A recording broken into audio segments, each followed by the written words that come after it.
Bonjour les enfants, bonjour les parents. Alors avez-vous bien aimé les chapitres 1, 2, 3? Moi oui. Qu'il est coquin ce Jojo Lapin, il nous fait bien rire. Allez, c'est parti pour le chapitre 4. Les cornes de Comperlou. Tous les animaux cornus décidèrent un jour de se réunir en conseil extraordinaire.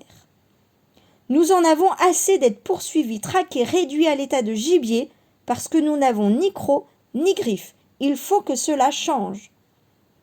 On décida de se réunir dans une clairière bien cachée au fond des bois. Aujourd'hui, tous les animaux à cornes étaient là. Quel remue-ménage!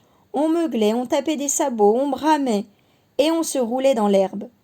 Pour une belle assemblée, c'était une belle assemblée. Le seigneur Taureau lui-même présidait la réunion.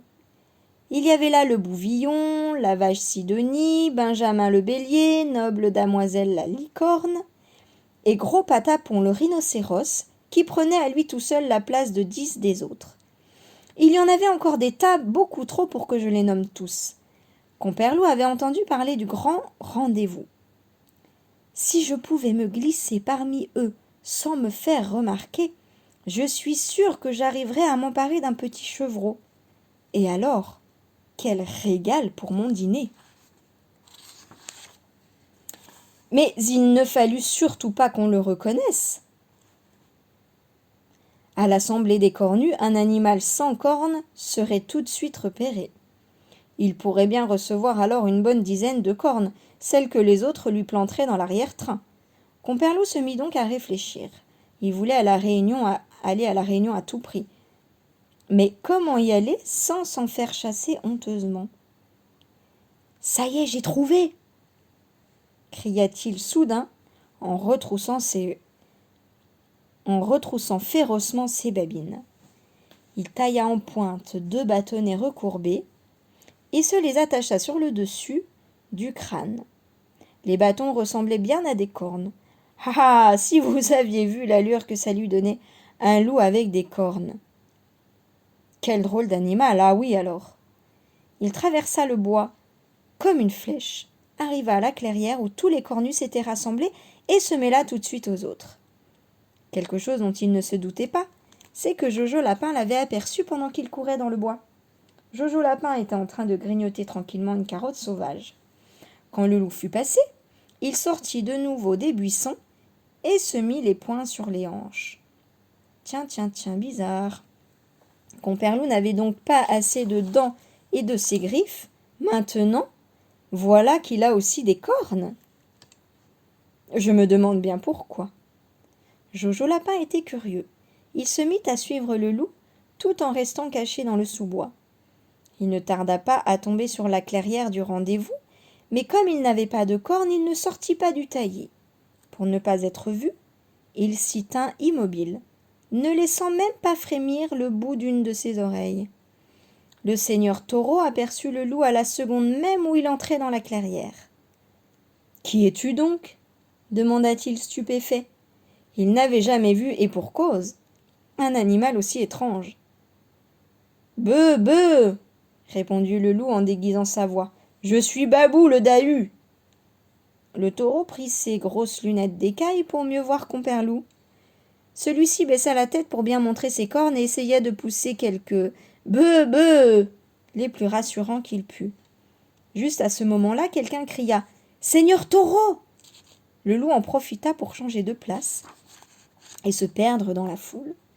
Les animaux à cornes étaient en train de raconter les friponneries des animaux à dents et à griffes. Comperlou renchérit sur les autres, mais au cours de la conversation, il remarqua un taon qui voltait autour de lui. Craignant d'être piqué, il fit ce qu'aucune bête à cornes ne fait jamais. Il ouvrit la gueule et, d'un coup de dent, coupa l'insecte en deux. Jojo Lapin était toujours caché dans le taillis. Quand il vit Comperlou donner un coup de dent, il se mit à rire aux éclats. Le seigneur Taureau poussa un beuglement de colère. « Où est le mal élevé qui se permet de rire ainsi en pleine réunion ?» Personne ne répondit. Dans le profond silence, Jojo Lapin claironna à tue-tête. « Oh là là, as-tu vu la touche de ce Dahu gobeur de mouche ?» Les animaux à cornes se regardèrent perplexes. Qu'est-ce que cela voulait bien dire? Compère Loup était furieux contre Jojo Lapin. Il avait bien reconnu sa voix. Mais que pouvait-il faire? Rien. Un petit moment plus tard, un autre insecte piqua le dos de Compère Loup. Et avant de réfléchir à ce qu'il faisait, il avait lancé sa patte de derrière et crac! Il avait écrasé la petite bête. Aucun bœuf, aucun cerf, aucun rhinocéros même était bien capable d'en faire autant. Jojo Lapin se mit à rire encore, plus fort, ce qui troubla à nouveau l'assemblée. Le seigneur Taureau poussa un nouveau beuglement, de colère. Quand il se tut et qu'un silence accablant régna encore une fois dans la clairière, Jojo Lapin se remit à chanter. Quel coup de patte! Oh là là! Quand les poules auront des dents, les Dahus auront des griffes. Compère Loup avait joliment peur, mais les animaux cornus ne comprirent pas ce que Jojo voulait dire, car ils ne faisaient guère attention au loup. Celui-ci tâcha de se faire tout petit derrière Benjamin le bélier, espérant que le seigneur Taureau ne le remarquerait pas. Il laissa traîner derrière lui sa longue queue. Sidonie la vache marcha dessus par mégarde. Compère Loup poussa un hurlement et l'on entendit ensuite l'éclat de rire de Jojo Lapin. « Cette fois, meugla le seigneur Taureau, je veux savoir quel est cet insolent rieur !» Personne ne dit mot. Et Jojo, toujours bien caché au plus épais du fourré, chantonna d'un ton ironique. « As-tu vu la queue touffue du beau Dahu ?» Compère Loup se tapit derrière Benjamin le bélier en essayant de cacher sa queue. Personne ne semblait faire attention à lui. Personne, sauf le seigneur Taureau, oui. Le seigneur Taureau avait les yeux fixés sur Compère Loup. « Ah, que je n'aime pas ça !» se dit le loup. Il se sentait terriblement inquiet. Le conseil des animaux à cornes continua, mais Compère Loup se sentait de moins en moins à son aise. En effet, le taureau se rapprochait de lui en se frayant un passage à travers la foule. Quant à Jojo Lapin, il avait trouvé un nouveau couplet. « Je l'ai vu le premier, qui l'eût dit, qui l'eût cru, les cornes de Dahu sont en bois d'olivier. » Et c'est juste à ce moment-là que le seigneur Taureau découvrit que les cornes de Compère Loup n'étaient pas de vraies cornes, mais simplement 2 morceaux d'olivier taillés en pointe. Le beuglement de fureur qu'il poussa s'entendit jusqu'à l'autre bout du bois. Il baissa la tête et vlouf, comme la foudre, il fonça sur le pauvre loup. Celui-ci hurla de terreur. Ah, il prit vite ses pattes à son cou. Le taureau lui planta ses 2 cornes dans le flanc, pif paf et hop, il l'envoya valdinguer dans les airs.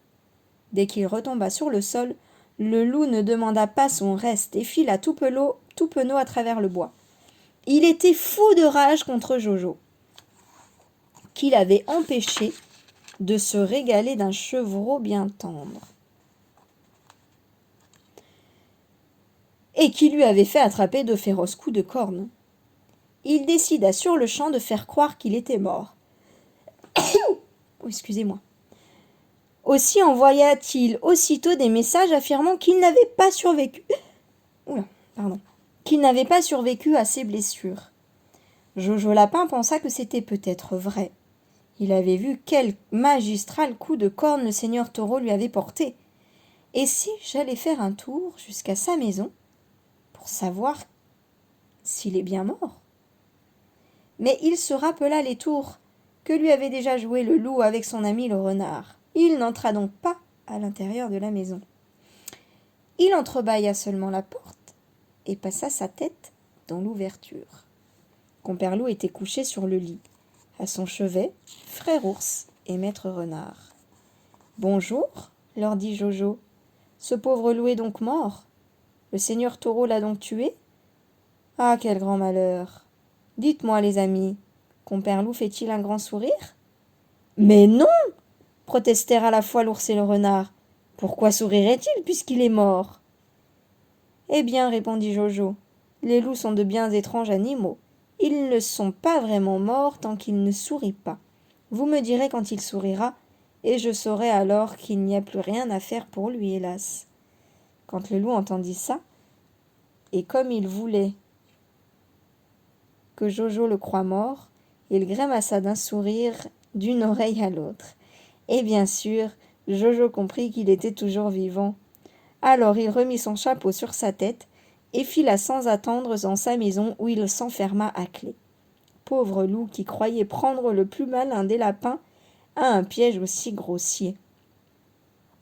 Eh ben dis donc, ça fait plus qu'un tour dans cette histoire-là, Jojo Lapin. À bientôt! Et on se retrouve pour le chapitre 5, Maître Renard répare son toit. À tout de suite!